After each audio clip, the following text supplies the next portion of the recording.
बात करने के लिए लॉगिन करें www.astrotak.com। सबसे पहले जानते हैं कि वो विशेष चीजें कौन सी हैं जिनका प्रयोग हम आपको बताने वाले हैं और जिनका विशेष प्रयोग करके नवरात्रि में हमें विशेष लाभ हो सकता है। देखिए, आपको हमने गुड लक स्पेशल के अंक में बताया था कि नवरात्रि का हर दिन मनोकामना पूर्ण करने का दिन होता है। हर दिन आप देवी के अलग अलग स्वरूपों से अलग अलग मनोकामनाओं को पूर्ण करवा सकते हैं। ऐसे में अगर नवरात्रि के दौरान आप विशेष वस्तुओं का प्रयोग करें तो मनोकामना निश्चित रूप से पूरी हो सकती है। कुछ खास चीजें ऐसी हैं आपके आसपास जिनका अगर आप सटीक प्रयोग जानते हो और सटीक प्रयोग अगर आप नवरात्रि में कर दें तो आपकी मनोकामना निश्चित रूप से पूरी होगी। नवरात्रि में कुछ विशेष वस्तुओं के प्रयोग से हर मनोकामना को पूरा किया जा सकता है, लेकिन मनोकामनाओं के साथ उन वस्तुओं का सही प्रयोग जरूरी है। वे वस्तुएं कौन सी हैं जिनके बारे में हम आपको आगे बताएंगे? वो है लौंग, सुपारी, हल्दी, पान का पत्ता और नारियल। ये ऐसी चीजें हैं जिनका अगर आप नवरात्रि में सटीक प्रयोग कर दें, लौंग आप जानते हैं छोटी सी चीज है, लेकिन सटीक प्रयोग कर दें तो एक लौंग आपके काम बना देगा। हल्दी का एक टुकड़ा आपकी शादी करवा देगा। नारियल का गोला आपके ग्रहों की बाधा को दूर कर देगा। लेकिन आपको जानना होगा कि नवरात्रि में इसका प्रयोग कैसे किया जाए।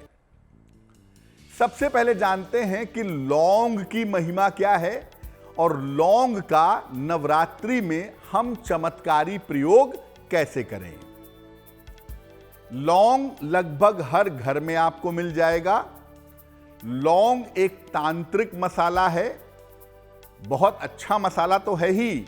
तंत्र साधना में लौंग का बहुत इस्तेमाल होता है और देवी की पूजा में, मां दुर्गा की पूजा में लौंग का खूब प्रयोग होता है। इसके प्रयोग से विशेष मनोकामना को आसानी से पूर्ण किया जा सकता है।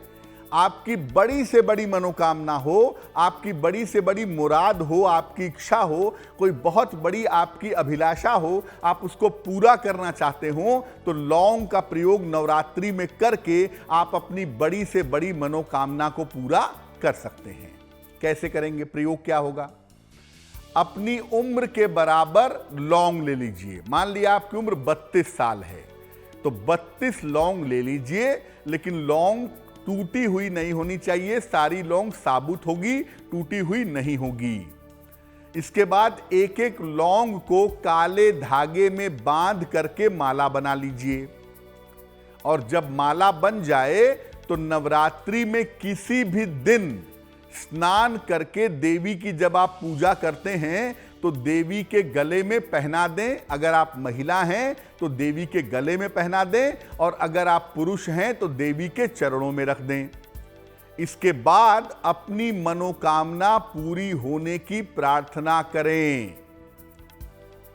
और ये माला जो है लौंग वाली, ये देवी के गले में या उनके चरणों में तब तक रहेगी जब तक आपकी मनोकामना पूरी नहीं हो जाती है।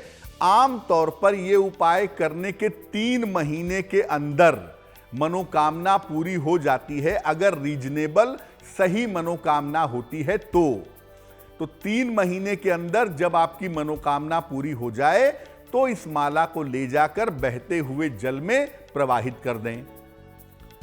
लौंग के बारे में एक और आपको टिप देते हैं, बहुत ही इफेक्टिव टिप है। 2 चांदी की लौंग ले आइए। किसी भी सोने चांदी की दुकान पर आपको बनी बनाई चांदी की लौंग मिल जाएगी। 2 चांदी की लौंग ले आइए और ये नवरात्रि में देवी के चरणों में अर्पित कर दीजिएगा। और जब नवरात्रि समाप्त हो जाएगी तो इस चांदी की लौंग को या तो अपने घर के मुख्य द्वार पर लटका दीजिएगा या तो अपने पास रखना शुरू कर दीजिएगा, अपने पर्स में, अपने बटुए में।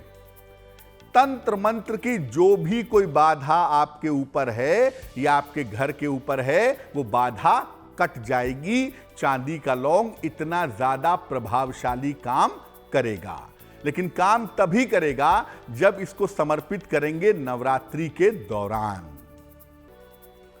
पहली चमत्कारी वस्तु लौंग के बारे में हम आपको बता चुके हैं। दूसरी चमत्कारी वस्तु है सुपारी। सुपारी की महिमा क्या है और सुपारी के चमत्कारी प्रयोग क्या है भाई? सुपारी जो है वो पूजा में अर्पित की जाने वाली एक विशेष वस्तु है।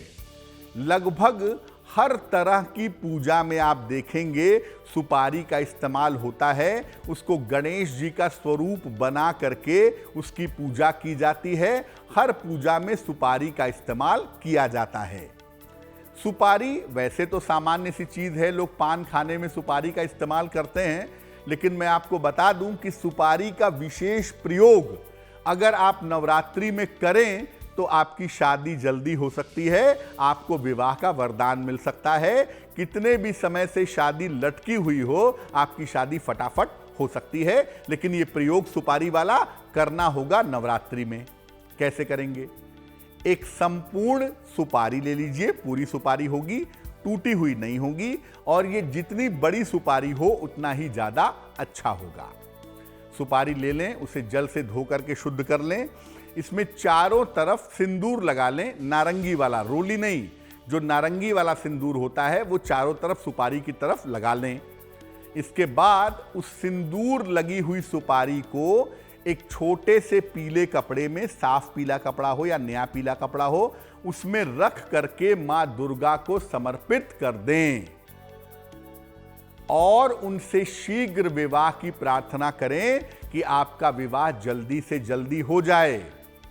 यह उपाय महिलाओं के लिए ज्यादा प्रभावशाली है, क्योंकि सिंदूर या सिंदूर वाली चीजें महिलाएं ही अर्पित कर सकती हैं, पुरुष अर्पित नहीं करेंगे। तो अगर आप बालिका हैं, स्त्री हैं, आपका विवाह नहीं हो पा रहा है, तो सिंदूर लगा करके एक बड़ी सी सुपारी में पीले कपड़े में रख करके मां दुर्गा को समर्पित करें, उनसे शीघ्र विवाह की प्रार्थना करें। और वो सिंदूर लगी हुई सुपारी और पीला कपड़ा वहीं माता के पास छोड़ दें। जब नवरात्रि समाप्त हो जाए, ठीक है ना, 14 तारीख को नवरात्रि समाप्त हो जाएगी, तो 15 तारीख को आप नवरात्रि के बाद पीले कपड़े के साथ उस सुपारी को उठा लें, उसी में सुपारी रखी थी आपने, और इसको लपेट करके अपने शयन कक्ष में रख लें, अपने बेडरूम में रख लें। और जब आपकी शादी हो जाए तो आप इस सुपारी को अपने साथ ले जाइएगा, अपने ससुराल अपने पास रखे रहिएगा। ये शादी करवाने में भी सहायता करेगा और शादी के बाद आपका वैवाहिक जीवन भी सुंदर बनाने में सहायता करेगा।